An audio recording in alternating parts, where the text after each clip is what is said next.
Pocos se han dado cuenta, pero algo monumental está ocurriendo dentro del corazón financiero de Estados Unidos.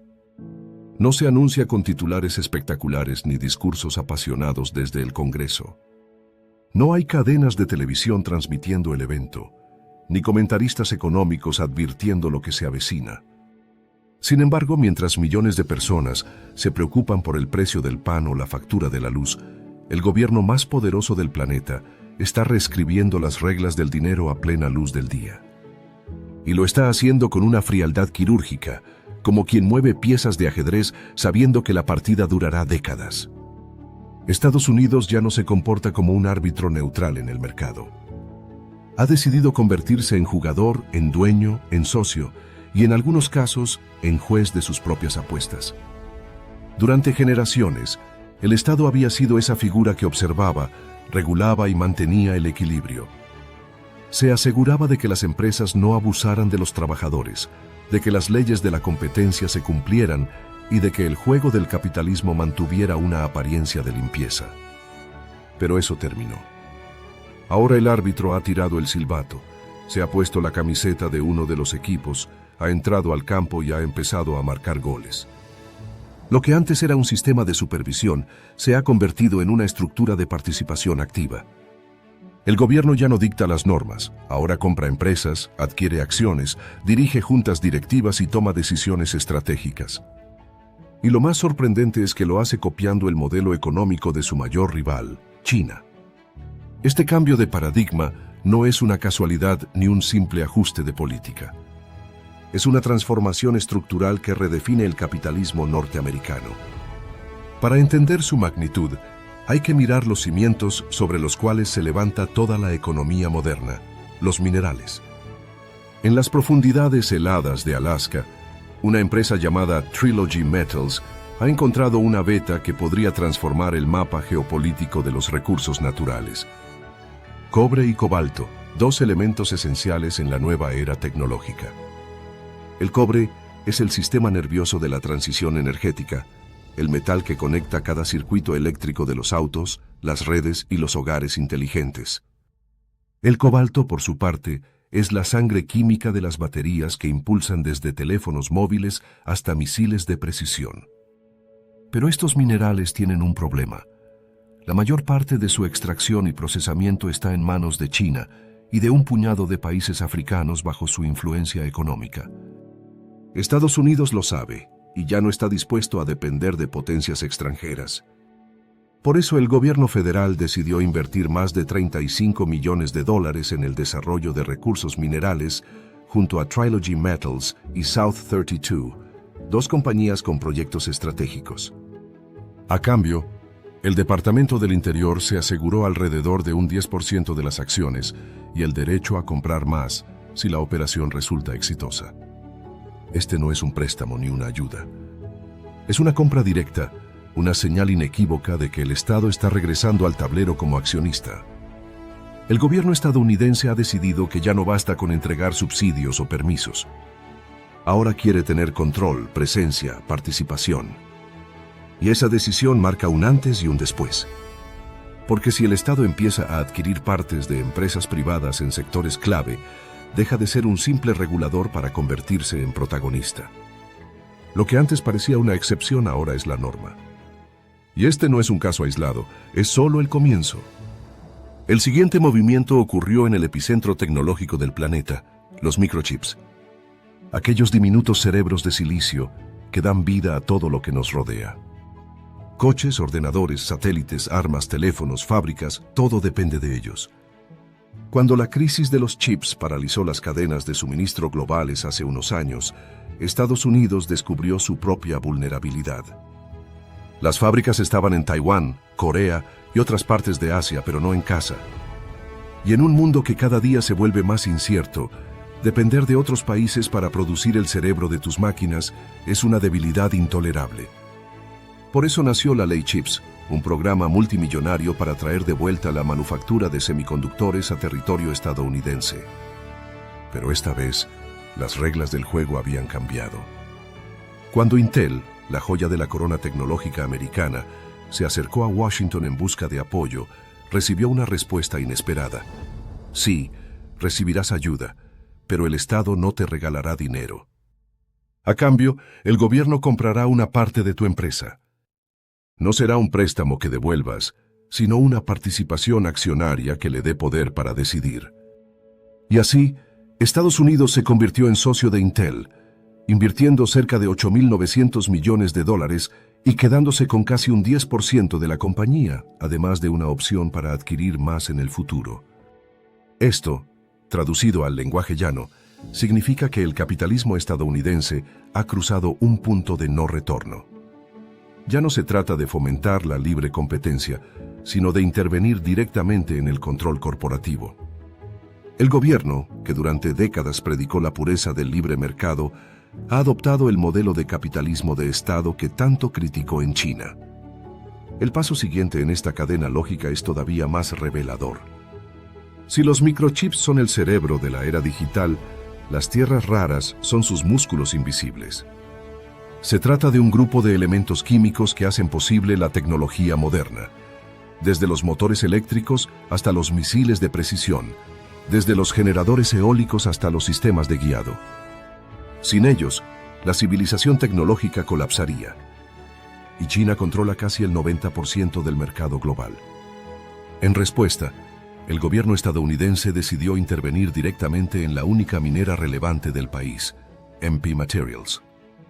A través del Departamento de Defensa, se realizó una inversión de $400 millones en acciones preferentes, un tipo de título que otorga privilegios superiores a las acciones comunes y que luego pueden transformarse en propiedad efectiva. Pero lo verdaderamente impactante fue lo que vino después. El gobierno garantizó a la empresa un precio mínimo para sus productos. En otras palabras, eliminó el riesgo de mercado. Si los precios del cobalto o el neodimio caen, el Estado cubrirá la diferencia. Un seguro a todo riesgo pagado con dinero público. Esta es la esencia del nuevo capitalismo de amigos. El gobierno elige a los ganadores, los protege de las pérdidas y deja que el resto se las arregle como pueda. En teoría, lo hace para garantizar la seguridad nacional. En la práctica, está construyendo una red de corporaciones semiestatales que recuerdan a las empresas mixtas chinas, donde el gobierno no solo supervisa, sino que dirige. El mismo patrón se repite con el litio, el nuevo petróleo del siglo XXI. La empresa Lithium Americas, responsable del gigantesco proyecto de extracción en Nevada, conocido como Thacker Pass, recibió un financiamiento multimillonario del Departamento de Energía. Pero, al igual que en los casos anteriores, la ayuda vino con condiciones. El Estado no actuó como prestamista, sino como socio. Se reservó el derecho a comprar un 5% de la empresa matriz y otro 5% de la mina.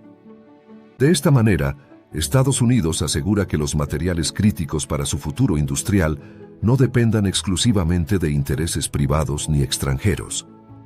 Minerales, microchips, energía. 3 pilares de la economía moderna que ahora tienen participación directa del Estado. Pero el movimiento final, el más simbólico de todos, ocurrió en la industria más tradicional del país, el acero. Cuando la empresa japonesa Nippon Steel anunció la compra del histórico fabricante estadounidense US Steel, la noticia cayó como una bomba. El acero es más que un metal, es un símbolo nacional. Representa la era industrial, el poderío bélico y el orgullo de los trabajadores americanos. La Casa Blanca intervino de inmediato. Y lo hizo con una maniobra maestra. En lugar de prohibir la compra o nacionalizar la empresa, exigió una acción de oro. Una acción de oro es una figura legal que otorga al gobierno poder de veto sobre decisiones clave, aunque posea una participación mínima. Es una herramienta de control invisible, un derecho de intervención disfrazado de simple formalidad. Gracias a esa acción de oro, Washington puede impedir que la nueva dirección cierre fábricas, mueva operaciones al extranjero o cambie la sede corporativa. No necesita poseer la mayoría, basta con tener ese voto especial que anula cualquier decisión que considere contraria a los intereses nacionales. De esta forma, sin aprobar nuevas leyes ni expropiar nada, Estados Unidos ha comenzado a construir un entramado de control económico que abarca los sectores más estratégicos de su sistema productivo. Y todo esto se ha hecho en silencio, bajo la apariencia de incentivos industriales o programas de seguridad nacional. Pero la pregunta inevitable es, ¿por qué ahora? ¿Por qué este giro radical hacia el intervencionismo después de décadas de prédica neoliberal? La respuesta no está en la economía, sino en la geopolítica. Estados Unidos se ha dado cuenta de que el modelo de libre mercado, que durante tanto tiempo defendió como símbolo de su superioridad, ya no le garantiza poder global. China, con su planificación estatal y su control de las cadenas de suministro, ha demostrado que el capitalismo dirigido puede ser más eficaz para dominar industrias enteras. Mientras Occidente se concentraba en las finanzas, en los servicios y en la especulación bursátil, China aseguraba las materias primas, la manufactura y la infraestructura. Durante 30 años ejecutó un plan metódico para monopolizar los sectores del futuro, energías renovables, microchips, telecomunicaciones, transporte eléctrico. El resultado es que hoy controla las arterias que hacen latir la economía mundial. Estados Unidos, acorralado, ha decidido copiar su estrategia. El nuevo capitalismo americano ya no busca maximizar la eficiencia, sino garantizar la supervivencia geopolítica. Está dispuesto a sacrificar la pureza ideológica del libre mercado para evitar el colapso estratégico. Y sin embargo, este cambio trae consecuencias que pocos se atreven a mencionar. Porque cuando el Estado se convierte en accionista, la frontera entre política y economía desaparece. Las decisiones ya no se toman en función de la innovación o la competencia, sino del interés político. Las empresas que tengan más conexiones en Washington serán las beneficiadas, mientras las demás quedarán relegadas. La eficiencia deja paso a la influencia y el mercado libre se transforma en un mercado administrado. Los defensores de esta política argumentan que servirá para crear empleo y reconstruir la base industrial del país. Prometen una nueva era de fábricas, trabajadores bien pagados y renacimiento manufacturero. Pero la realidad es muy distinta. El peso del sector manufacturero en el empleo total estadounidense ha caído durante más de medio siglo y hoy representa apenas un 8% del total. Esa tendencia no se debe solo a la deslocalización, sino a la automatización. Las nuevas fábricas, financiadas con dinero público, están llenas de robots, no de obreros. Aunque el gasto en construcción industrial se ha triplicado desde el año 2021, la cantidad de empleos generados es ridícula en comparación con la magnitud de la inversión. Según estudios recientes, la ley CHIPS creará menos de 20.000 empleos directos en el sector de semiconductores, una cifra insignificante en una economía con más de 160 millones de trabajadores. Los discursos sobre la reindustrialización son más propaganda que realidad. Pero el verdadero problema no es la falta de empleo, sino la deformación del sistema económico. Cuando el Estado elige a los ganadores, las empresas dejan de competir por eficiencia y comienzan a competir por favores. Lo que importa ya no es producir mejor, sino tener las conexiones adecuadas. Se invierte más en cabildeo y abogados que en innovación. La productividad se estanca, la creatividad se apaga y la economía se vuelve dependiente del poder político. Lo más alarmante es que este proceso no es temporal. Está diseñado para durar. La intervención estatal ha dejado de ser una respuesta a una crisis para convertirse en la nueva normalidad. Cada contrato de defensa, cada subsidio a la energía, cada préstamo a una minera lleva implícita una participación accionaria. El capitalismo de Estado estadounidense ha nacido y su expansión apenas comienza. Lo que antes se llamaba libre empresa, ahora tiene socios invisibles, agencias gubernamentales, fondos públicos, comités del Congreso. Y detrás de ellos, los intereses estratégicos de un país que intenta desesperadamente no perder su hegemonía. La pregunta final, la que se susurra en los pasillos de Wall Street y en los cafés de Silicon Valley, es si este modelo puede sostenerse sin destruir la esencia del capitalismo estadounidense. Porque cuando el gobierno se sienta en el Consejo de Administración, las reglas del juego cambian para siempre. Mientras los titulares siguen hablando de elecciones, inflación o conflictos exteriores, Una nueva arquitectura económica se está consolidando silenciosamente en Estados Unidos.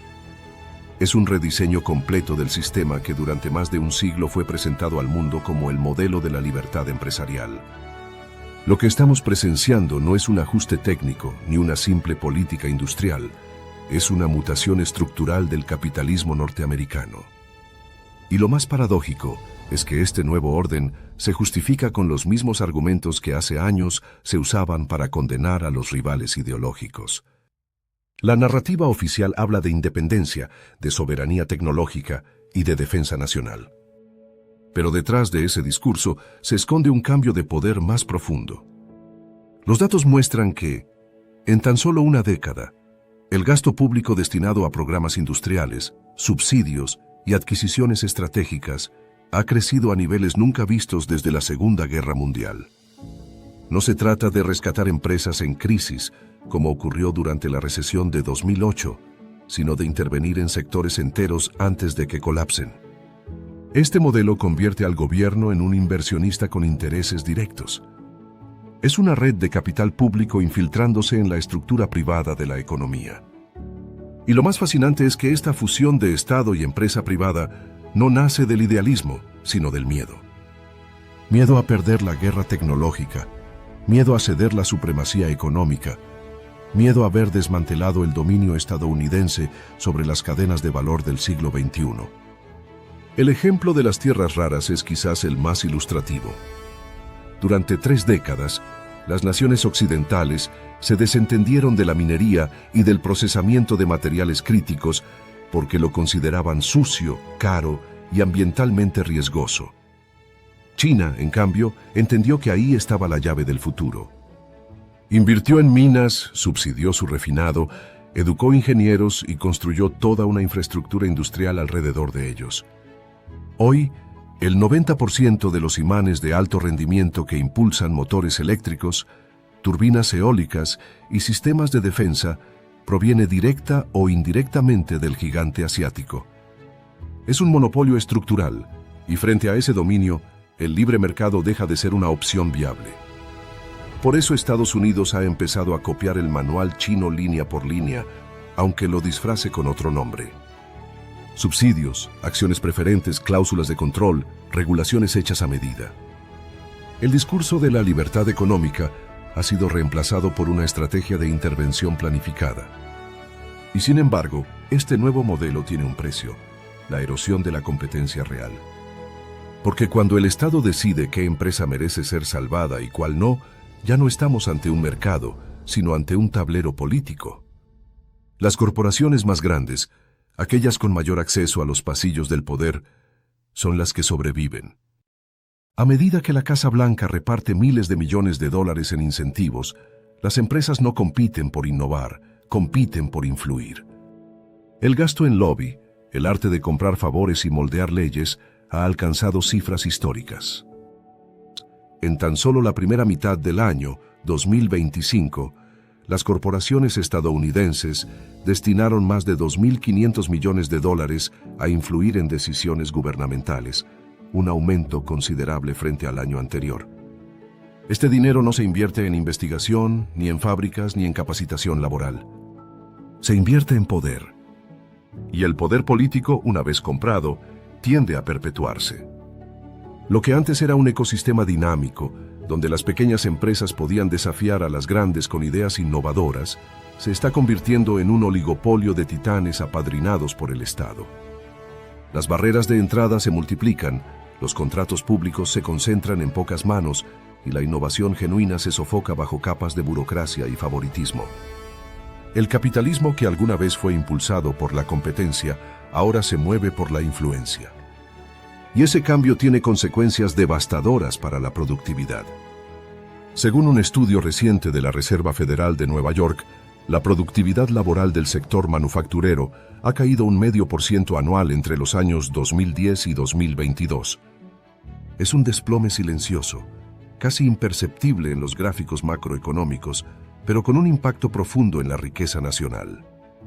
Para un país que basó su grandeza en la capacidad de producir más con menos, esta decadencia es un síntoma alarmante. La productividad ya no crece porque las decisiones ya no se toman con base en la eficiencia, sino en la política. El gobierno justifica su intervención argumentando que el libre mercado había fallado, que las empresas habían priorizado las ganancias de corto plazo sobre la resiliencia industrial. Y en parte tiene razón.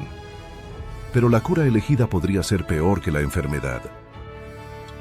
Al nacionalizar parcialmente las industrias clave, Estados Unidos está creando una economía híbrida, dependiente de decisiones burocráticas que responden a ciclos electorales y no a la realidad tecnológica. La innovación, que solía ser el motor del progreso, ahora se subordina a los intereses geopolíticos. El caso de los semiconductores es revelador. Intel y otras grandes corporaciones han recibido miles de millones en subsidios, pero las condiciones impuestas por el gobierno limitan su libertad operativa. Las empresas deben priorizar la producción doméstica, contratar proveedores nacionales y cumplir metas de sostenibilidad impuestas por el Estado. En el papel suena razonable, pero en la práctica encarece los procesos, retrasa los lanzamientos y reduce la flexibilidad que la competencia global exige. Y lo más irónico es que, al final, muchos de esos chips siguen dependiendo de materiales extraídos o procesados en Asia.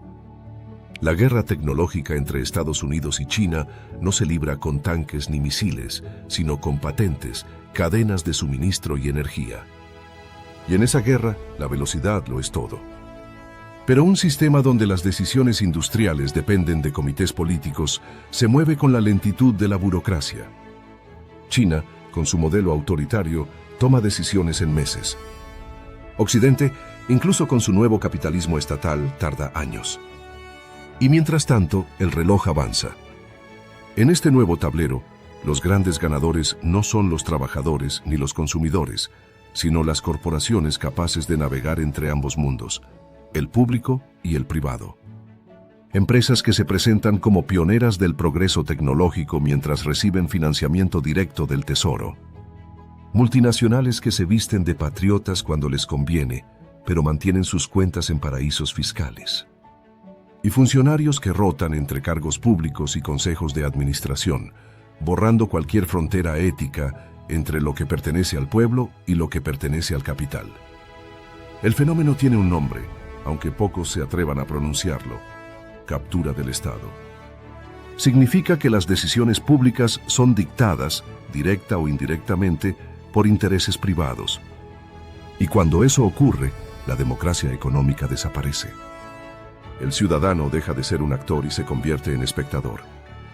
La riqueza ya no fluye de abajo hacia arriba, sino al revés. Al mirar el panorama completo, se entiende que este nuevo modelo no busca solo controlar la economía, sino rediseñar el poder global. El gobierno estadounidense sabe que la supremacía militar depende de la supremacía industrial. Sin chips, sin minerales, sin energía propia, no hay defensa posible. Por eso ha decidido intervenir directamente en las cadenas de suministro. Cada inversión, cada compra de acciones, cada acción de oro es una jugada geopolítica. Pero hay algo más profundo en juego. La transición hacia un capitalismo estatal no solo altera la economía, altera la identidad de un país. Durante generaciones, Estados Unidos se definió por su fe en el individuo, en el emprendimiento, en la libre empresa. Era la nación que celebraba a los pioneros, a los inventores, a los soñadores que desafiaban al sistema.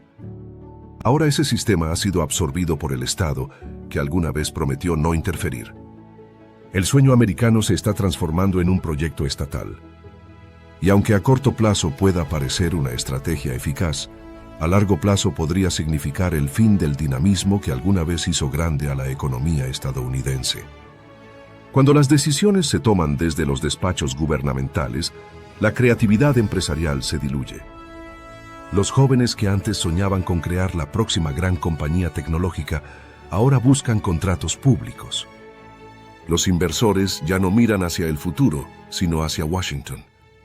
Y la innovación, que alguna vez surgía del riesgo, ahora se encierra en la seguridad artificial del subsidio. Sin embargo, detrás de todo este movimiento se esconde una verdad incómoda. Estados Unidos no está liderando este cambio por convicción, sino por necesidad. Después de décadas de externalizar su producción, de convertir su economía en una maquinaria financiera, el país ha descubierto que su poder se ha vuelto intangible. Su riqueza está en los balances de los bancos, no en las fábricas. Sus ganancias provienen de derivados financieros, no de manufactura. Y su hegemonía depende de un dólar que cada vez más naciones intentan sustituir. China, en cambio, ha construido un imperio de acero, cobre, litio y tecnología. Controla los puertos, los trenes, los satélites y las minas. Produce los componentes, refina los materiales y vende los productos terminados. Mientras Estados Unidos imprime dinero, China imprime futuro. Por eso este giro hacia el capitalismo estatal no es una opción política, es una reacción defensiva. Es la respuesta desesperada de una potencia que siente el suelo moverse bajo sus pies. Lo que se presenta como un plan de reindustrialización es, en realidad, una estrategia de supervivencia. Un intento por recuperar el control perdido sobre los cimientos del poder global. Pero la historia enseña que toda centralización trae consigo un precio. Cuando el poder económico se concentra en manos del Estado, la tentación de manipularlo políticamente crece. El riesgo de corrupción, de favoritismo, de manipulación informativa aumenta. Las cifras oficiales dejan de reflejar la realidad y los ciudadanos, confundidos por la propaganda, dejan de confiar en el sistema. Esa pérdida de confianza es, quizás, la amenaza más peligrosa de todas. Porque el dinero, al final, no es más que un pacto de fe. Si la población deja de creer que el sistema es justo, el sistema colapsa. Y en ese sentido, el nuevo capitalismo de Estado estadounidense podría estar cavando su propia tumba. Los mercados siguen subiendo, las bolsas celebran cada anuncio de inversión estatal, los analistas repiten el mantra del renacimiento industrial. Pero bajo esa apariencia de prosperidad se esconde una verdad más sombría. El crecimiento ya no es orgánico, es administrado. La economía se sostiene con muletas públicas, con dinero impreso y redistribuido por las mismas manos que dictan las reglas. Y así, lentamente, el capitalismo americano se transforma en una sombra de lo que fue. No un sistema de libre competencia, sino un híbrido controlado por burócratas e intereses corporativos. El experimento apenas comienza, pero su desenlace será decisivo para el mundo entero. Porque si Estados Unidos logra sostener este modelo sin colapsar, otras naciones lo imitarán. Pero si fracasa, la caída será tan grande que marcará el fin de una era. Imagina por un instante que mañana, sin previo aviso, se abre una compuerta invisible en el sistema financiero mundial y de repente empiezan a fluir trillones de dólares hacia un único destino. Ese destino no es la bolsa tradicional, tampoco el mercado de bonos, ni mucho menos los depósitos bancarios que ya no generan confianza. Ese destino es Bitcoin, la moneda digital que nació como un experimento rebelde y que hoy amenaza con convertirse en el mayor refugio de valor de nuestra era. Piensa en lo que significa que el dinero que durante décadas ha estado inmovilizado en los fondos de jubilación y de pensiones, capital que siempre se consideró demasiado conservador como para arriesgarse, de pronto tenga la libertad de dirigirse hacia un activo como Bitcoin. Nunca antes esos fondos tuvieron acceso a un instrumento tan radical, pero las reglas están cambiando y con ellas el destino de millones de inversores. El tamaño de esos fondos es tan descomunal que basta con imaginarlo para darse cuenta del poder que representan. Estamos hablando de billones con B de dólares, capitales que si se volcaran sobre un mercado pequeño como el de Bitcoin, podrían duplicar o incluso triplicar su valor en cuestión de meses. Y sin embargo, la mayoría de las personas no lo ve venir. La mayoría espera a escuchar la noticia en televisión, a leer los titulares de los periódicos, y para cuando deciden actuar, ya es demasiado tarde, porque el precio está por las nubes. Esa es la tragedia de la inversión común. El dinero inteligente se mueve antes de que los reflectores lo iluminen. Los grandes gestores reconocen la oportunidad en silencio, entran cuando todo parece dudoso, y cuando los pequeños inversores finalmente sienten confianza, son ellos quienes pagan la fiesta. Siempre ocurre así. Y este escenario que está a punto de abrirse con Bitcoin no será la excepción. La clave está en leer las señales a tiempo. Hoy no estamos hablando de simples rumores. Hay movimientos legales, cambios regulatorios y una infraestructura financiera que ya está preparada para permitir la entrada del capital más grande del planeta. En Estados Unidos, los fondos de pensiones y jubilación que administran más de 9 billones de dólares siempre tuvieron prohibido tocar activos como Bitcoin porque se consideraban demasiado arriesgados. Sin embargo, las últimas semanas han demostrado que esas reglas rígidas empiezan a flexibilizarse. No es casualidad. Desde que se aprobaron los primeros fondos cotizados basados en Bitcoin, la presión sobre los gestores ha crecido de forma monumental. Los fondos viven de la rentabilidad, y cuando un mercado ofrece retornos mucho mayores que los bonos o las acciones tradicionales, la obligación casi se convierte en necesidad. Si no incluyen ese activo, se arriesgan a quedar rezagados frente a sus competidores. Y ningún gestor de miles de millones de dólares puede permitirse quedar atrás. Además, los argumentos que antes servían como excusa ya no existen. Custodios regulados, bancos dispuestos a ofrecer productos basados en Bitcoin, fondos cotizados aprobados y disponibles. Todo lo que antes parecía un obstáculo, hoy se ha derrumbado. Y cuando esas barreras desaparecen, el dinero institucional no entra en pequeñas dosis, entra como una avalancha. Y esa avalancha está más cerca de lo que la mayoría cree. Para dimensionar lo que puede suceder, basta con mirar las cifras actuales. El valor total de todo el Bitcoin en circulación ronda $1 billón. Ahora bien, si solo un 5% de los fondos de jubilación decidiera entrar en este mercado, estaríamos hablando de una inyección de capital equivalente a la mitad del valor actual de todo el Bitcoin existente. Esa sola fracción tiene el poder de transformar por completo el mercado. En mercados pequeños comparados con el tamaño del capital institucional, no es necesario que entre todo el dinero para que los precios se disparen. Basta con que unos cuantos grandes actores decidan moverse y la oferta disponible se seca, dejando a la demanda sin más remedio que pujar cada vez más alto. El precio sube, no porque la gente lo desee, sino porque el mercado no tiene otra salida. Los que se posicionen antes de que esa puerta se abra, estarán en el lado ganador. Verán cómo sus inversiones se multiplican en cuestión de meses. Los que esperen a ver los titulares llegarán tarde, comprando caro y cargando con el riesgo de la caída. Y lo más interesante no es solo el efecto financiero, sino también el impacto psicológico que conlleva. Cuando un fondo de pensiones, que por naturaleza está diseñado para ser ultraconservador, decide incluir Bitcoin en su portafolio, envía un mensaje que cambia la narrativa completa.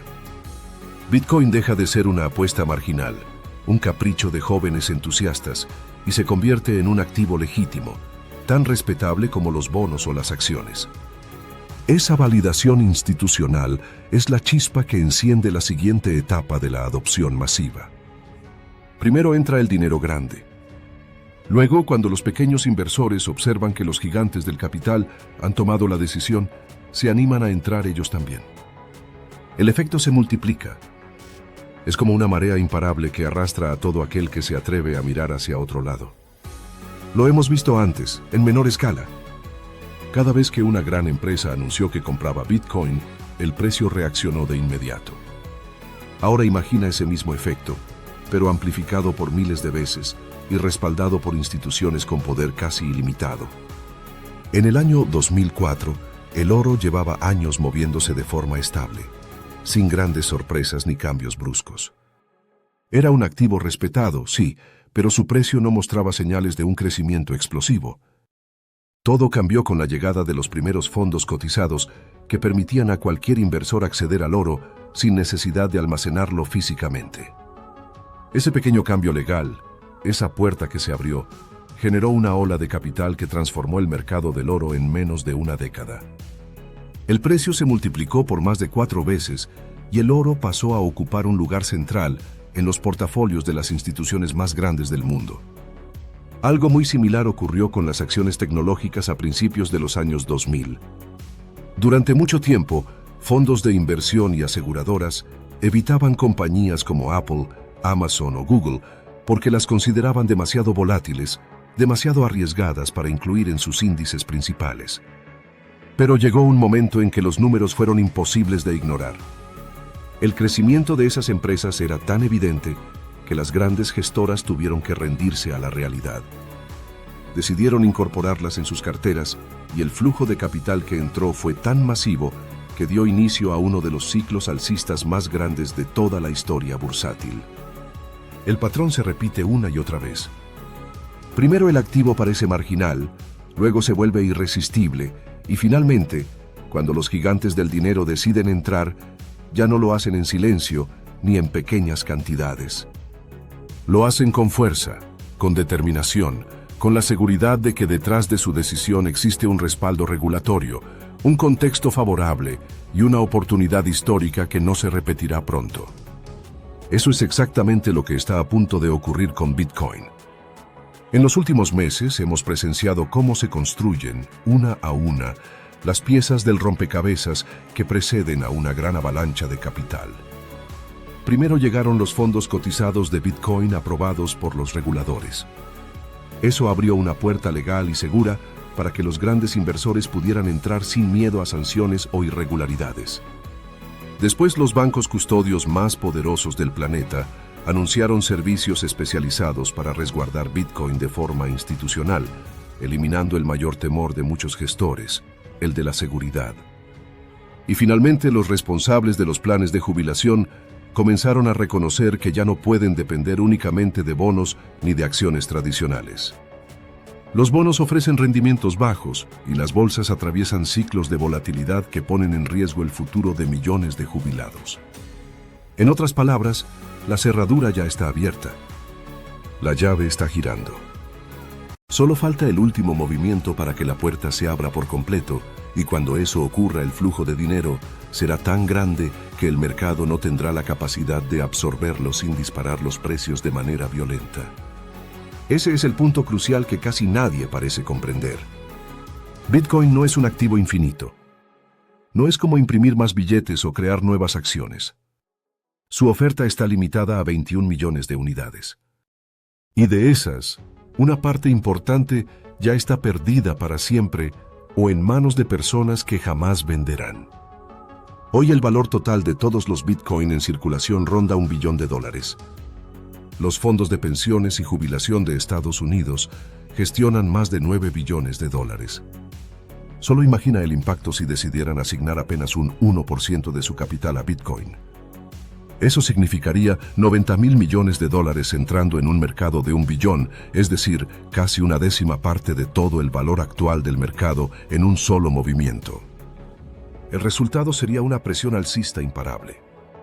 Y si ese porcentaje creciera a 3 o 5%, estaríamos hablando de entre $270.000 y $450.000 millones entrando en un mercado cuya oferta es extremadamente reducida.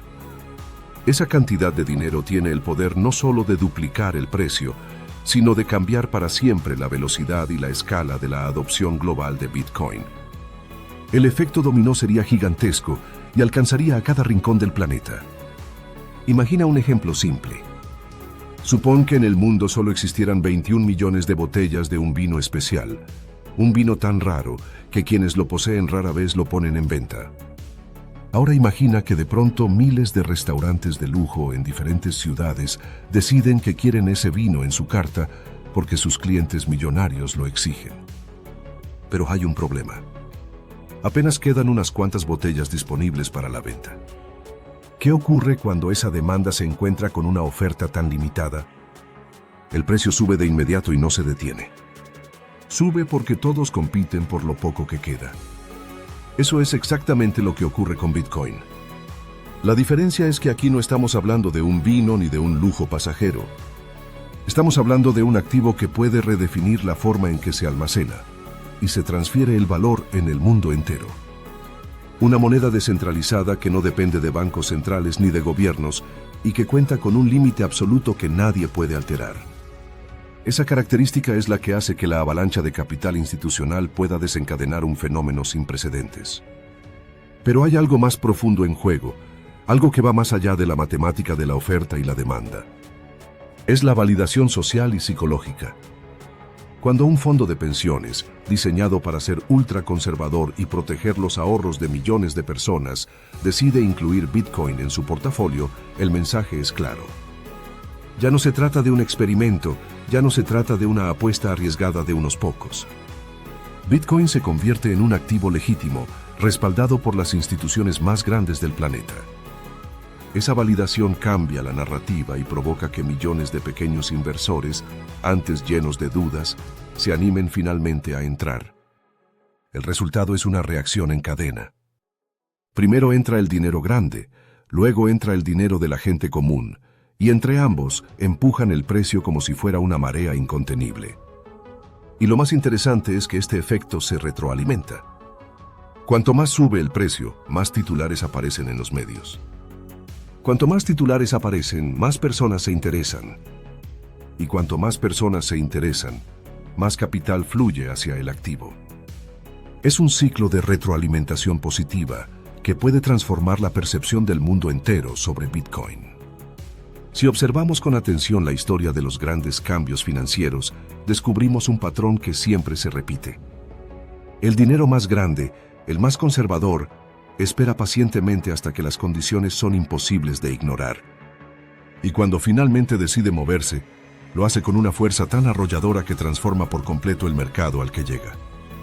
Eso ocurrió con el oro, eso ocurrió con las tecnológicas, y ahora se prepara para ocurrir con Bitcoin. El detalle crucial es que Bitcoin no se parece a nada que hayamos visto antes. El oro, por ejemplo, aunque limitado, siempre puede extraerse más de la tierra. Cada vez que el precio sube, las compañías mineras invierten en exploración y aumentan la producción. Eso significa que el suministro puede crecer con el tiempo. Con Bitcoin la situación es radicalmente distinta. No importa cuánto dinero entre, no importa cuántas personas lo deseen, la oferta jamás superará los 21 millones. Y esa escasez matemática garantiza que cada ola de demanda se convierta en un motor implacable de precios al alza. Imagina lo que representa para los gestores de capital esta certeza. En un mundo donde los bancos centrales imprimen dinero sin descanso, donde las monedas tradicionales pierden poder adquisitivo año tras año, encontrarse con un activo cuya emisión está blindada es como hallar un oasis en medio del desierto. El simple hecho de saber que no se pueden crear más Bitcoin convierte a este activo en una reserva de valor incomparable. Y cuando los gestores entienden eso, no piensan en semanas ni en meses, piensan en décadas. Los fondos de pensiones, por ejemplo, administran dinero con un horizonte de 20, 30 o incluso 40 años. No buscan apuestas rápidas ni emociones pasajeras. Buscan activos que conserven y multipliquen el valor en el tiempo. Y cuando la evidencia les muestra que Bitcoin puede hacerlo, no necesitan más argumentos. Solo esperan el marco legal adecuado para dar el paso. Ese marco ya se está consolidando. Cada nueva aprobación de un fondo cotizado basado en Bitcoin, cada anuncio de un banco custodio dispuesto a ofrecer el servicio, cada cambio en las regulaciones que antes prohibían su inclusión, son piezas de un mismo engranaje que pronto se pondrá en movimiento. Y cuando lo haga, lo que veremos no será una entrada tímida. Será un torrente, un río de dinero que pasará por la compuerta recién abierta. La magnitud del cambio es difícil de imaginar. Hoy el mercado de Bitcoin ronda $1 billón. Los fondos de jubilación en Estados Unidos controlan más de 9 billones. Eso significa que tienen en sus manos 9 veces el valor actual de todo el mercado. Si decidieran entrar con apenas un pequeño porcentaje, el impacto sería devastador para quienes aún dudan. Porque no solo elevaría el precio, también cambiaría la percepción pública y aceleraría la adopción global. Este fenómeno no ocurrirá en silencio. Cada movimiento será analizado por los medios, comentado en los foros financieros y seguido por millones de pequeños inversores en todo el mundo. Y mientras más titulares aparezcan, más difícil será para la gente común ignorar lo que sucede. La validación institucional se convertirá en una señal de confianza, y esa señal arrastrará consigo a quienes hasta ahora miraban con recelo. Lo hemos visto en menor escala con compañías individuales. Cuando Tesla anunció que había comprado Bitcoin, el precio reaccionó de inmediato. Lo mismo ocurrió cuando grandes procesadores de pagos decidieron aceptar la moneda digital como medio de transacción. Esos movimientos provocaron saltos inmediatos en el precio. Ahora imagina ese mismo efecto multiplicado por miles, respaldado por las instituciones más poderosas del planeta. El dinero institucional no solo trae consigo capital, también trae legitimidad, estabilidad y visión a largo plazo. Cuando un fondo de pensiones compra, no lo hace pensando en vender la semana siguiente. Lo hace para mantener su inversión durante décadas. Eso significa que una gran parte del Bitcoin que entre en manos de esos fondos quedará congelada, fuera de circulación. Y cuanto menos Bitcoin disponible haya en el mercado, más violenta será la presión alcista para quienes quieran entrar después. Aquí es donde entra en juego la psicología del mercado. Cada vez que un activo sube de precio de forma sostenida, las personas que antes dudaban comienzan a sentir el miedo de quedarse fuera. Ese miedo a perderse la oportunidad, conocido como FOMO, es uno de los motores más poderosos en las finanzas modernas. Cuando los titulares anuncien que los fondos de pensiones están comprando Bitcoin y que su precio se dispara día tras día, millones de inversores individuales correrán a entrar. Pero para ese momento, el precio ya habrá alcanzado niveles que hoy parecen impensables. El secreto está en anticiparse, estar posicionado antes de que ocurra el movimiento. Porque una vez que la avalancha comience, ya no habrá vuelta atrás. Y quienes entraron temprano serán los grandes beneficiados de una de las mayores transferencias de riqueza de nuestra época. Ahora bien, no se trata de un fenómeno aislado en Estados Unidos. Lo que ocurra allí servirá de ejemplo para el resto del mundo. Una vez que los fondos de pensiones estadounidenses abran la puerta, otros países seguirán el mismo camino. Europa, Asia y América Latina observarán los resultados y se verán obligados a permitir que sus propios fondos también participen. Y cada nuevo país que se sume añadirá más combustible a la hoguera. El efecto global será imposible de detener. Cuando el dinero más grande del planeta valide a Bitcoin como un activo legítimo y necesario, las instituciones financieras que hasta ahora se burlaban de él se verán obligadas a adaptarse. Bancos, aseguradoras, gestoras de patrimonio, todos tendrán que ofrecer productos basados en Bitcoin porque sus clientes lo exigirán. Y lo que empezó como una oportunidad para unos pocos visionarios se convertirá en una revolución mundial. Cuando intentamos imaginar el impacto de esta entrada masiva de capital, hay que recordar que el mercado de Bitcoin no funciona como los demás. En la bolsa, por ejemplo, siempre se pueden emitir nuevas acciones. Si la demanda crece, una empresa puede decidir poner más títulos a la venta.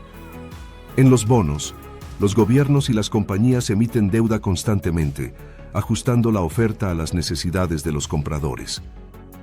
Pero en Bitcoin esto es imposible. La cantidad total está predeterminada y nadie, absolutamente nadie, puede modificarla. Esa es la clave que muchos todavía no comprenden. Bitcoin no es solo un activo digital. Es una estructura matemática diseñada para ser incorruptible. Su límite de 21 millones de unidades no se puede negociar, no se puede modificar con decretos ni con decisiones políticas. Esa escasez absoluta convierte a cada Bitcoin en una pieza de valor único. Y cuando un océano de dinero comienza a buscar esas piezas limitadas, el resultado es un choque inevitable entre la demanda infinita y la oferta finita. En este punto, lo importante ya no será preguntarse si el precio subirá, sino cuánto y con qué velocidad lo hará. Porque cada dólar que entra tiene que competir con otros por una cantidad cada vez menor de monedas disponibles. Y lo más interesante es que muchos de los que poseen Bitcoin hoy no tienen intención de vender. Están convencidos de que el valor seguirá aumentando durante los próximos años y prefieren mantenerlo a largo plazo. Eso significa que la cantidad real de Bitcoin en circulación, el llamado float, es todavía más pequeña de lo que parece. Imagina una autopista con solo unos pocos carriles. De pronto, un flujo gigantesco de autos intenta entrar al mismo tiempo. La congestión es inmediata, la presión aumenta y la velocidad de todos se ve afectada. En el mercado de Bitcoin, esa congestión se traduce en un aumento brutal del precio. Cada comprador, desesperado por asegurarse su parte, está dispuesto a pagar más que el anterior. Y ese proceso alimenta una espiral que se acelera con cada nuevo actor que entra. La psicología del mercado también juega un papel determinante. Durante años, muchos inversores institucionales se burlaron de Bitcoin. Lo llamaron un fraude, una burbuja, un experimento condenado a fracasar. Pero ahora, al ver que los reguladores abren las puertas y que los bancos más grandes del mundo ofrecen servicios de custodia, esas mismas instituciones se ven obligadas a reconsiderar su postura. Y en los mercados, cuando la narrativa cambia, lo hace de forma rápida y contundente. El mensaje que recibirán los inversores comunes será claro. Si los fondos de pensiones, considerados la cúspide de la prudencia, deciden incluir Bitcoin, entonces ya no hay razones para desconfiar. Esa validación provocará que millones de personas que antes lo miraban con recelo decidan comprar. Y cuando esas masas entren al mercado, lo harán sobre un terreno donde ya casi no hay monedas disponibles. El resultado será un ascenso vertiginoso. Este efecto ya lo vimos en versiones más pequeñas. Cuando una gran empresa anunció que había adquirido Bitcoin, el precio subió de inmediato. Cuando plataformas de pago globales decidieron aceptarlo, el mercado reaccionó con euforia. Ahora piensa en ese mismo efecto multiplicado por 1000, respaldado por los gigantes del capital global. La magnitud será tan grande que el impacto se sentirá en cada rincón de la economía mundial. Pero no se trata únicamente del precio. Se trata de lo que representa a nivel simbólico y cultural. Bitcoin pasará de ser un activo visto como alternativo a convertirse en parte del sistema financiero principal. Y esa transición traerá consigo cambios profundos. Gobiernos, bancos centrales y organismos internacionales tendrán que replantearse su papel en un mundo donde el dinero ya no puede controlarse con la misma facilidad. La adopción de Bitcoin por parte de los fondos de pensiones enviará un mensaje contundente. Este activo ha llegado para quedarse. Y cuando el capital más grande, más estable y más paciente del planeta decide comprometerse, todo lo demás cambia. Porque estos fondos no compran para especular a corto plazo. Compran con la visión de mantener durante décadas. Eso significa que una gran parte del suministro quedará bloqueada, fuera del alcance del mercado. Ese fenómeno de congelación de la oferta generará un efecto secundario aún más poderoso. Cada nueva unidad de Bitcoin disponible será disputada con mayor intensidad. Los precios subirán, pero además, la percepción de escasez aumentará. Y en los mercados financieros, la percepción es tan poderosa como la realidad. Cuando la gente cree que algo es escaso y valioso, su deseo de poseerlo crece exponencialmente. No olvidemos que el mercado global funciona con historias, con narrativas que alimentan la confianza o el miedo. Y la narrativa que se avecina es una de las más potentes de nuestra era. Los fondos que administran la jubilación de millones de personas están comprando Bitcoin porque lo consideran un activo seguro y legítimo. Esa sola idea puede reconfigurar las creencias de toda una generación de inversores. Por eso, lo que está en juego no es únicamente una oportunidad financiera. Es también una transformación psicológica y cultural. Los que se adelanten podrán aprovechar una de las mayores transferencias de riqueza de nuestra historia. Los que esperen a las noticias llegarán tarde, comprando caro y cargando con el riesgo de las caídas. La puerta ya está medio abierta. El momento de actuar es antes de que se abra por completo. Cuando pensamos en la magnitud de lo que está a punto de suceder, debemos recordar que nunca antes un activo de oferta limitada había estado en la mira del capital más grande del planeta. Los fondos de pensiones no buscan emociones, no persiguen modas. Buscan estabilidad, seguridad y rendimientos sostenidos en el tiempo. Y el hecho de que ahora estén considerando incluir Bitcoin en sus carteras habla de una transformación histórica. Lo que en el pasado parecía imposible, hoy se está volviendo inevitable. Durante años, los reguladores cerraron las puertas argumentando que Bitcoin era demasiado arriesgado. Sin embargo, la presión fue creciendo. Cada vez más inversores reclamaban la posibilidad de participar en un mercado que ofrecía retornos que ningún bono ni acción podía igualar. Finalmente, esa presión rompió las barreras, y hoy vemos cómo el marco legal empieza a permitir lo que antes estaba prohibido. La infraestructura también está lista. Grandes bancos han desarrollado servicios para custodiar Bitcoin con los mismos estándares de seguridad con los que resguardan el oro o las divisas extranjeras. Los fondos cotizados, aprobados por los reguladores, han creado vehículos sencillos y transparentes para que los inversores puedan acceder sin complicaciones técnicas. Cada obstáculo que existía fue eliminado uno por uno. Lo que antes era un terreno incierto se ha convertido en una autopista despejada. En este escenario, la pregunta no es si el capital institucional entrará, sino cuándo y con qué intensidad lo hará. Y cuando finalmente lo haga, veremos un fenómeno comparable a abrir las compuertas de una represa colmada de agua. El torrente será imposible de detener. Imagina nuevamente las cifras. Hoy todo el mercado de Bitcoin ronda $1 billón. Los fondos de pensiones en Estados Unidos administran más de 9 billones. Eso significa que tienen en sus manos 9 veces el tamaño completo del mercado. Si decidieran destinar solo un 1% de sus recursos, $90.000 millones entrarían de golpe. Y si ese porcentaje se elevara al 5%, estaríamos hablando de $450.000 millones. Ese flujo es tan descomunal que el mercado actual no tiene la capacidad de absorberlo sin que el precio se dispare. Y lo más interesante es que no hace falta que todos los fondos decidan al mismo tiempo.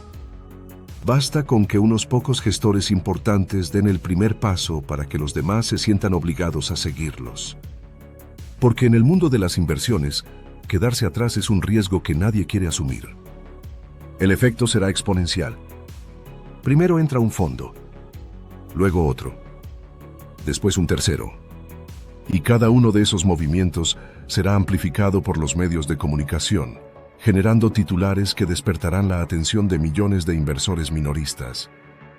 La narrativa cambiará de forma radical. Bitcoin dejará de ser un activo visto con sospecha y se convertirá en un símbolo de legitimidad financiera. Esa validación provocará un efecto psicológico imparable. Personas que durante años miraron a Bitcoin como una curiosidad, empezarán a verlo como una necesidad. La gente común seguirá el ejemplo de las instituciones, convencida de que si los gestores de miles de millones de dólares confían en este activo, entonces ellos también deberían hacerlo. El miedo a quedarse fuera actuará como combustible para el siguiente tramo de la subida. Lo fascinante es que este ciclo ya lo hemos visto antes en otras industrias. Ocurrió con el oro, ocurrió con las acciones tecnológicas y ocurrió incluso con sectores como la energía renovable. Durante mucho tiempo eran vistos como apuestas marginales, hasta que de pronto se volvieron inevitables. Y cuando el dinero grande se sumó, el crecimiento fue explosivo. Warren Buffett acaba de mover fichas que han sorprendido al mundo financiero entero. Y cuando un hombre de su talla, con más de 8 décadas de experiencia observando, analizando y actuando en los mercados globales, decide vender miles de millones en acciones de compañías que parecían intocables y al mismo tiempo dirigir grandes cantidades de capital hacia sectores inesperados. El mundo entero debería detenerse a reflexionar, porque cada movimiento suyo nunca es improvisado, siempre responde a una lógica paciente, silenciosa y profundamente estratégica que se comprende solo cuando uno se sumerge en su filosofía de inversión. El que se conoce a sí mismo ya ganó la mitad de la batalla. Comenta abajo en los comentarios y así lo decretarás y se hará realidad. Conozco mi poder, aquella que prioriza el largo plazo sobre el ruido de la inmediatez, el valor intrínseco sobre la especulación momentánea, la paciencia sobre la histeria colectiva y la visión sobre la moda. Lo que Buffett hizo recientemente fue vender alrededor de $6.000 millones en acciones de distintas compañías. Y esto levantó titulares en todo el planeta, porque entre esas ventas se encontraban gigantes que durante años fueron considerados pilares fundamentales de su portafolio. Para entender el trasfondo de estas decisiones, Hay que empezar recordando cómo piensa Buffett, porque él nunca ha sido un jugador de corto plazo. Nunca ha sido alguien que trate de adivinar lo que pasará la semana siguiente, ni el próximo mes, ni siquiera el próximo año. Él siempre ha jugado a décadas, a generaciones, a horizontes de tiempo donde la disciplina supera a la ansiedad, donde la fortaleza de los fundamentos supera a los rumores y donde la confianza en los negocios reales que producen flujo de caja constante supera a las promesas huecas de riqueza rápida. Esa mentalidad le permitió construir a Berkshire Hathaway en uno de los conglomerados más poderosos y diversificados del mundo, y es la misma mentalidad que hoy lo lleva a hacer movimientos que a primera vista parecen contradictorios, pero que en realidad son piezas de un tablero cuidadosamente trazado. Una de las ventas más llamativas fue la de Apple, una compañía que se había convertido en el corazón mismo de la cartera de Buffett, al punto de representar casi la mitad del valor total de Berkshire Hathaway, lo cual para muchos inversionistas resultaba cómodo porque Apple es sinónimo de innovación, de marca fuerte, de clientes fieles y de utilidades crecientes. Pero para Buffett representaba también un riesgo por concentración excesiva, y él nunca ha tolerado tener demasiado expuesto su capital en un solo activo, por brillante que sea. Por eso vendió alrededor de 20 millones de acciones, lo que equivale a más de 4.000 millones de dólares, y no lo hizo porque haya dejado de confiar en Apple, sino porque entendió que había que reducir el peso específico de esa posición, cristalizar algunas ganancias y al mismo tiempo liberar capital para redirigirlo hacia oportunidades que, aunque menos populares, pueden generar flujos constantes durante las próximas décadas. También llamó la atención la venta parcial de Bank of America, donde redujo su posición en más de 26 millones de acciones, liberando así cerca de 1.200 millones de dólares. Para entender este movimiento hay que recordar que el sector bancario atraviesa momentos de gran incertidumbre, con márgenes presionados por tasas de interés altas, con un crecimiento de préstamos más débil de lo esperado y con un panorama en el que incluso instituciones sólidas deben navegar aguas turbulentas. Buffett sabe que el negocio bancario puede ser sólido a largo plazo, pero no es inmune a los vaivenes de ciclos que se prolongan y erosionan márgenes. Por eso se inclinó a disminuir su exposición y proteger su capital. El mundo necesita tu versión más despierta, no la más obediente. Comenta abajo en los comentarios, y así lo decretarás y se hará realidad. Vivo con propósito. Otro movimiento que generó titulares fue la salida total de T-Mobile, una decisión que sorprendió porque durante años había mantenido posiciones en telecomunicaciones, pero en este caso decidió liquidar toda su participación, equivalente a aproximadamente 1.000 millones de dólares. La explicación es sencilla.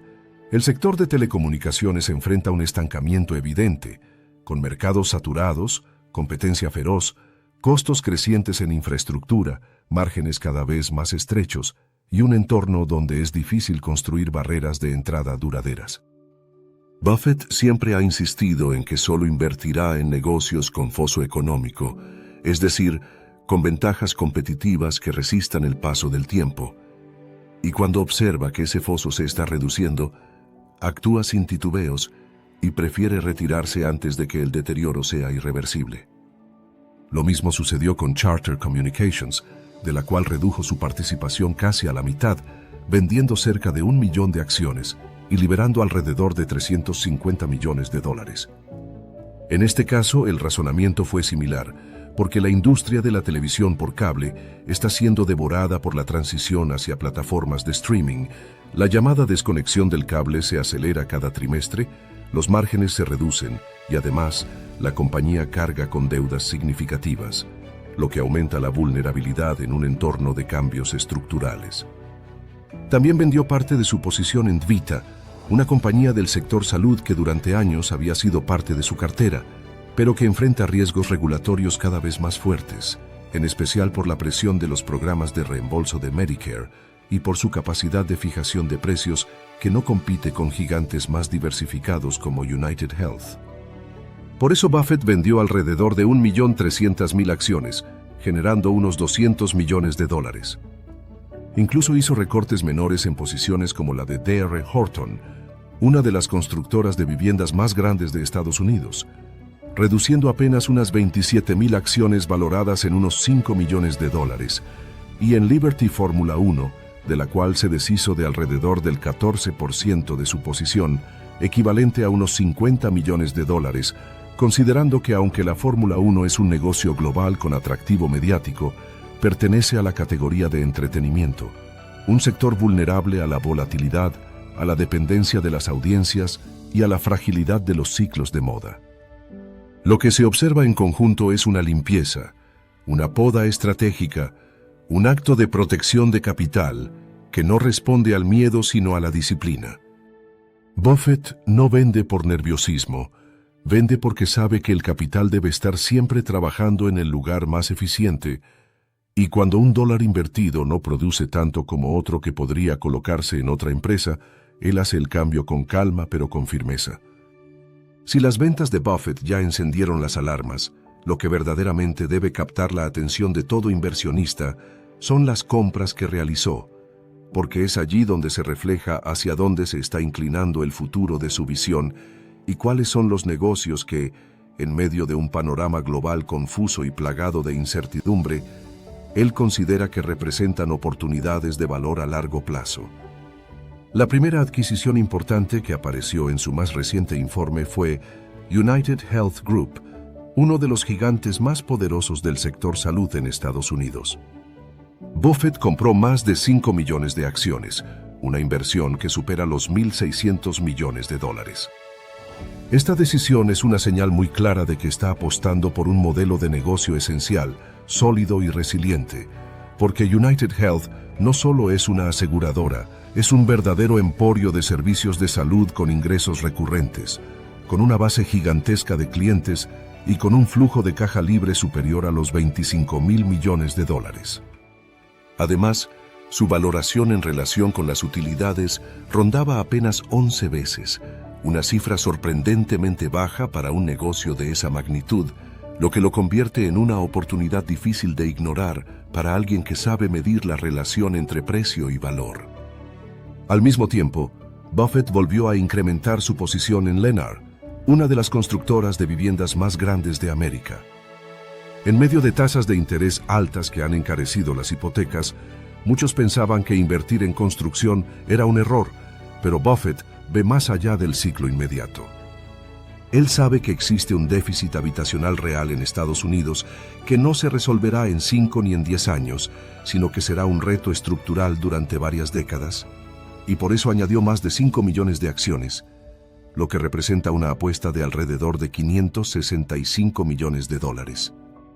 Su razonamiento es que Lennar tiene la tierra, el capital y la escala para seguir construyendo incluso en entornos adversos, y que a medida que la población crezca y la oferta de viviendas siga siendo limitada, las empresas que tengan la capacidad de ejecutar de manera eficiente serán las que se beneficien en el largo plazo.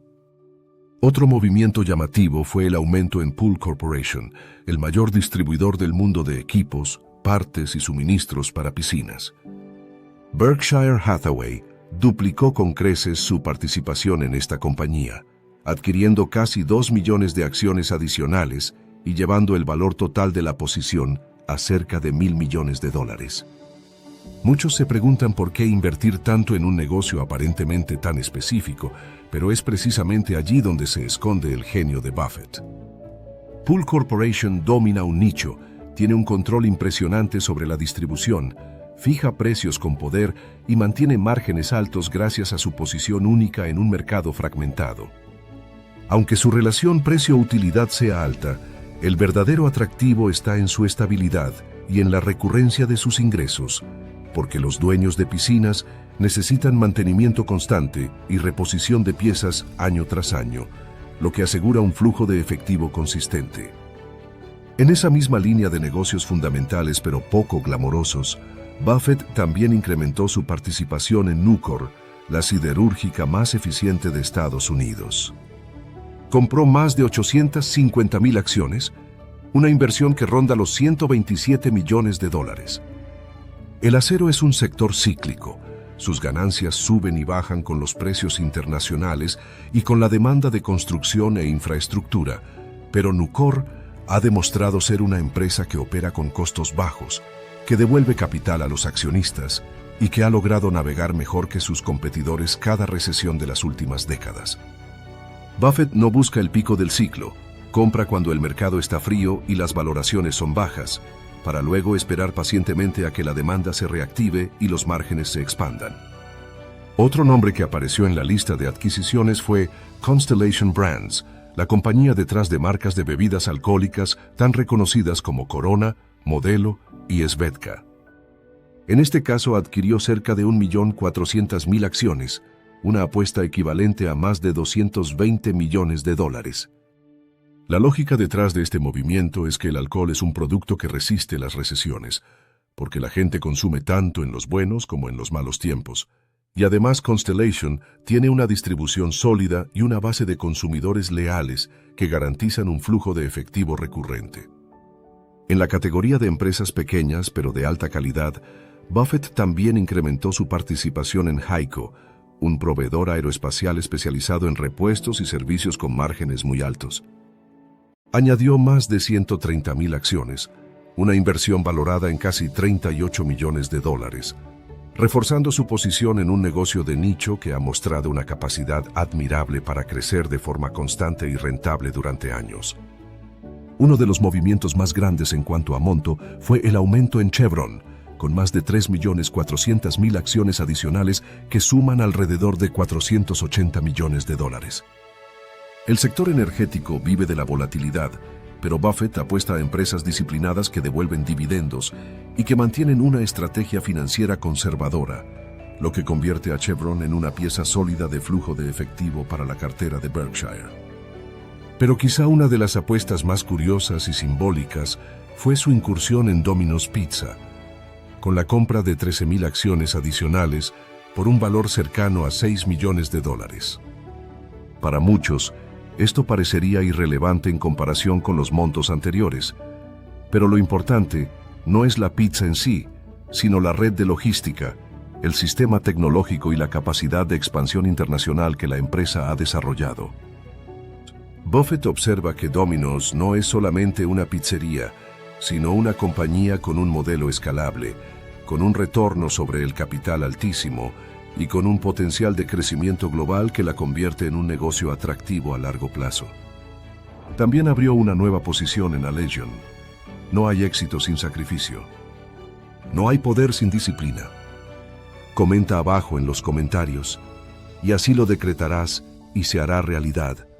Soy disciplina pura.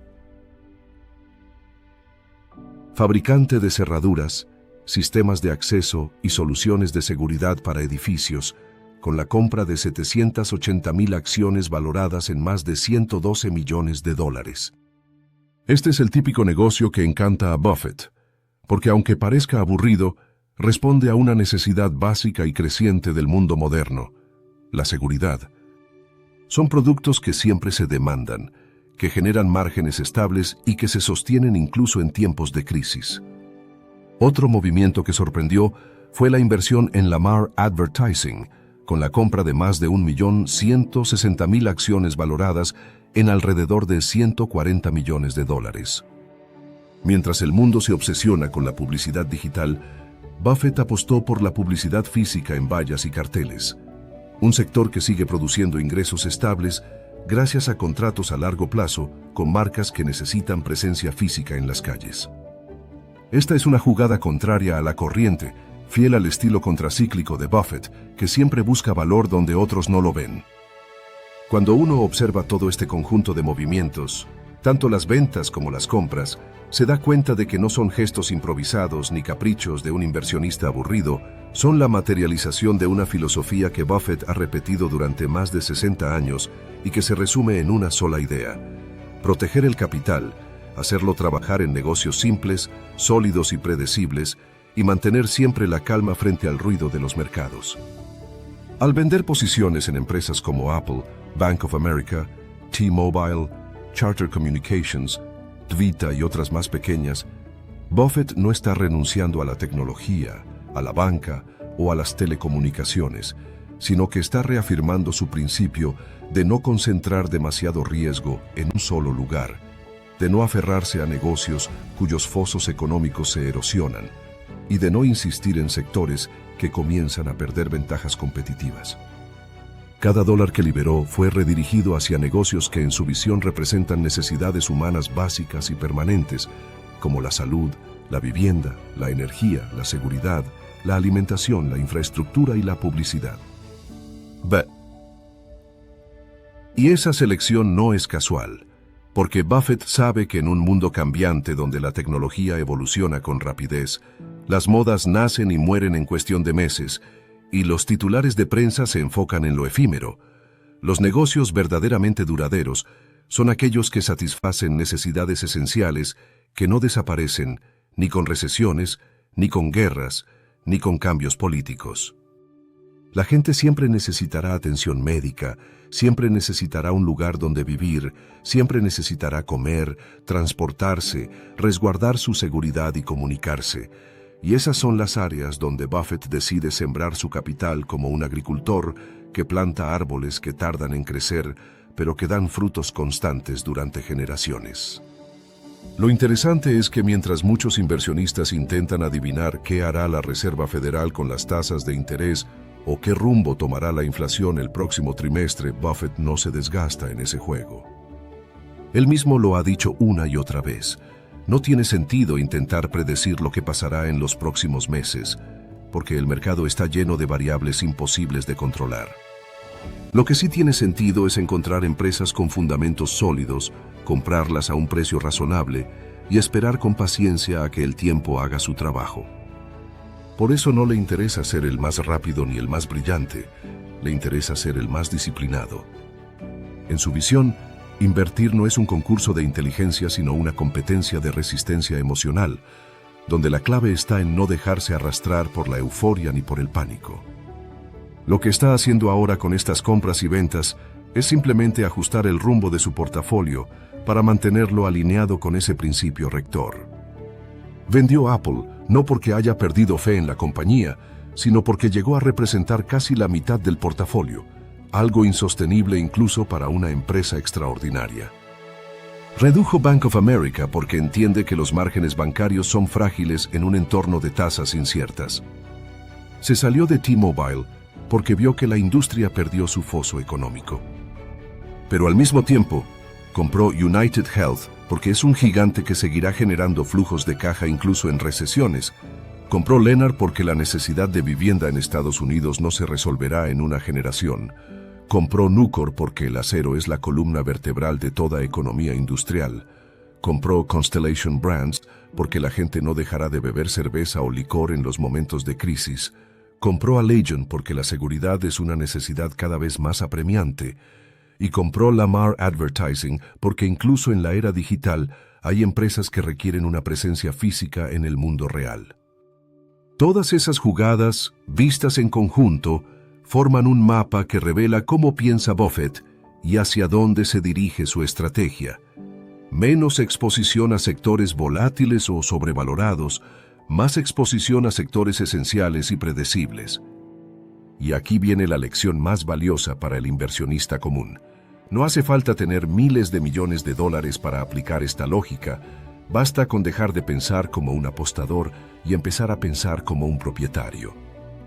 La mayoría de la gente compra y vende acciones como si fueran fichas de casino, emocionándose cuando suben y asustándose cuando bajan.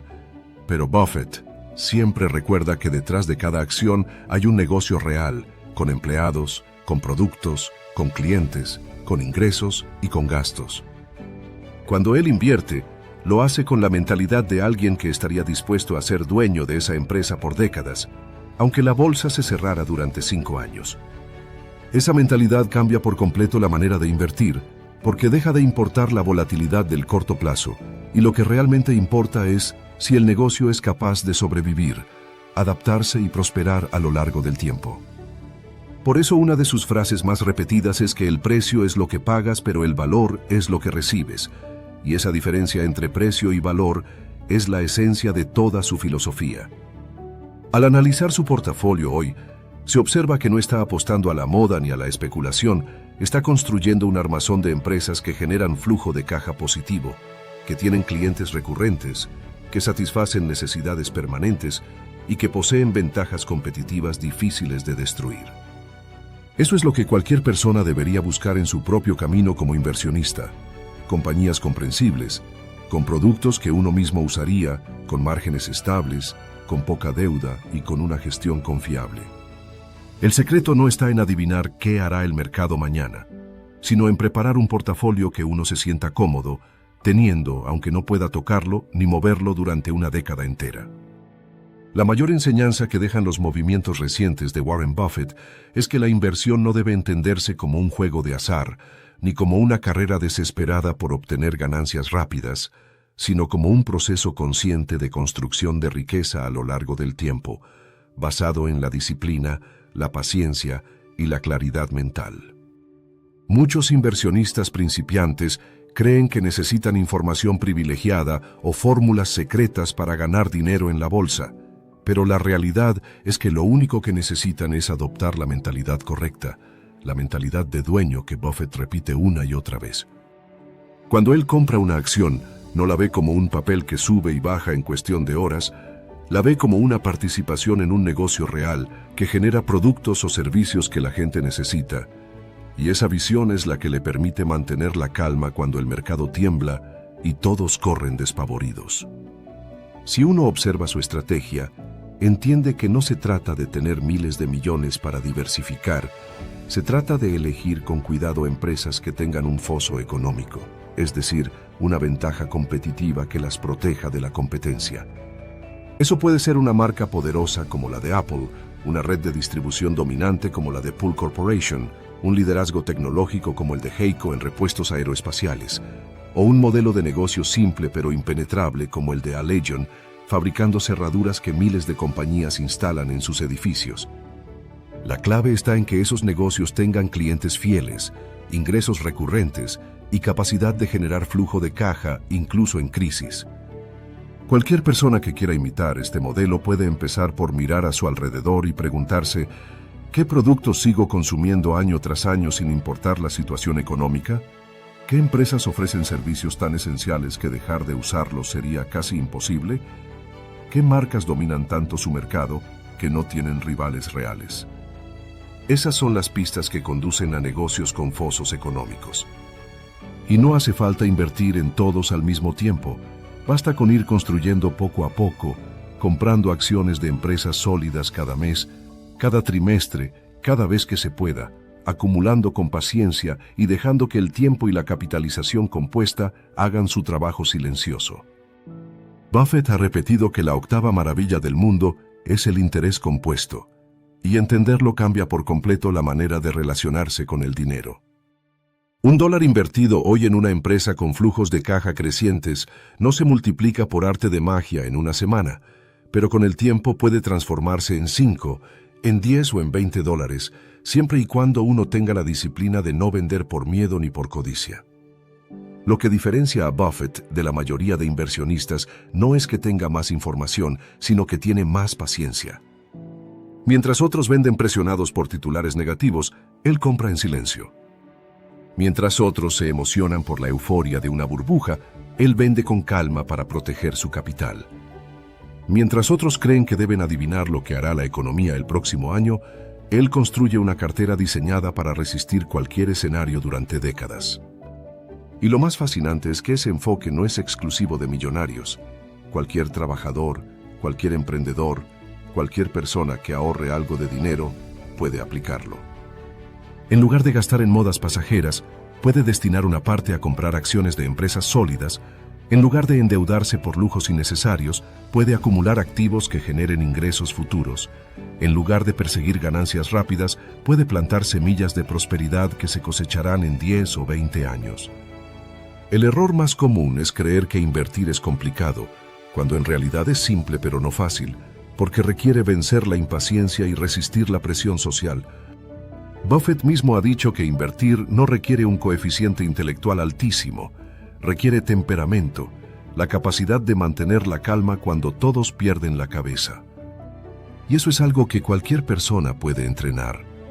Si entiende que la bolsa no es un casino, sino un mercado de negocios donde se compran participaciones de empresas que siguen trabajando aunque las acciones bajen. Por eso, cuando uno mira la cartera de Buffett hoy, lo que debería preguntarse no es por qué vendió Apple o por qué compró United Health, sino qué mensaje está enviando con esas decisiones, que el futuro pertenece a los negocios sólidos, que la seguridad está en lo esencial y que la riqueza se construye despacio, no de un día para otro. Esa es la verdadera lección que un joven que apenas empieza, un adulto con pocos ahorros o un jubilado que busca preservar su capital debería grabarse, que la clave no está en buscar el próximo gran golpe de suerte, sino en elegir bien, ser constante y dejar que el tiempo multiplique el esfuerzo. La manera en que Warren Buffett invierte no es solamente una estrategia para acumular riqueza, es también una filosofía de vida que puede aplicarse en múltiples ámbitos más allá de los mercados financieros, porque en el fondo lo que enseña es que los frutos verdaderos requieren tiempo, que los cimientos sólidos son más importantes que las apariencias y que la disciplina es más valiosa que la emoción del momento.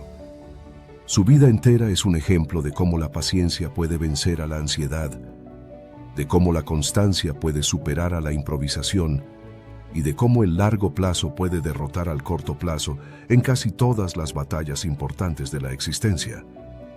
Cuando Buffett dice que solo compra negocios que entendería aunque la bolsa cerrara durante 10 años, lo que está transmitiendo es una lección que va más allá del dinero.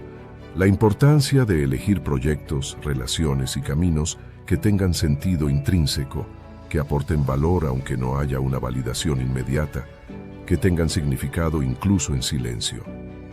En la vida personal, esto se traduce en la capacidad de cultivar amistades verdaderas en lugar de coleccionar conocidos superficiales, de construir relaciones sólidas en lugar de dejarse arrastrar por la inmediatez, de trabajar en proyectos que edifican el futuro en lugar de gastar energía en distracciones efímeras.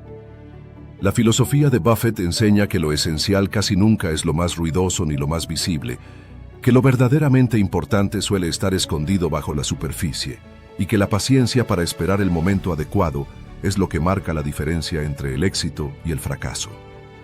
De la misma manera que él evita dejarse llevar por el ruido de los mercados y prefiere analizar los fundamentos de cada empresa, cualquier persona puede evitar dejarse llevar por el ruido social y enfocarse en los fundamentos de su vida, su carácter, sus valores, su disciplina y sus hábitos.